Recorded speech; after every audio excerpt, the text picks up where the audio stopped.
ஒரு A4 ஷீட்டை 2ஆக fold பண்ணி எடுத்துக்கிறேன். பார்க்குறதுக்கு ஒரு க்ரீட்டிங் கார்டு மாதிரி இருக்கணும். இப்போது இதோட ஃப்ரண்ட் பேஜில் ஒரு பிளாக் கலர் ஸ்கெட்ச் இல்லைனா பிளாக் மார்க்கரை வச்சு ரேண்டமாக இந்த மாதிரி ஒரு லைனை வரைஞ்சி எடுத்துக்கிறேன்.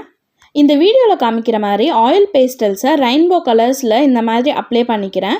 நீங்கள் க்ரையான்ஸ் கூட ட்ரை பண்ணலாம். பட் ஆயில் பேஸ்டல்ஸ் பிளெண்ட் பண்ணுறதுக்கு கொஞ்சம் ஈஸியாக இருக்கும். அதனால நான் ஆயில் பேஸ்டல்ஸ் யூஸ் பண்ணியிருக்கேன்.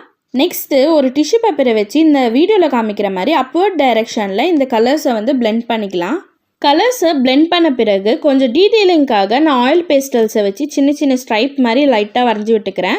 இதை ஃபினிஷ் பண்ண பிறகு பார்க்குறதுக்கு ஒரு கலர்ஃபுல்லான ஃபெதர் மாதிரி நமக்கு கிடைச்சிருக்கும். இந்த ஃபெதர்ஸை கம்ப்ளீட் பண்ண பிறகு இதில் சில வேர்டிங்ஸ் எழுதி ஹாப்பி பர்த்டேன்ற விஷயஸை எழுதியிருக்கேன்.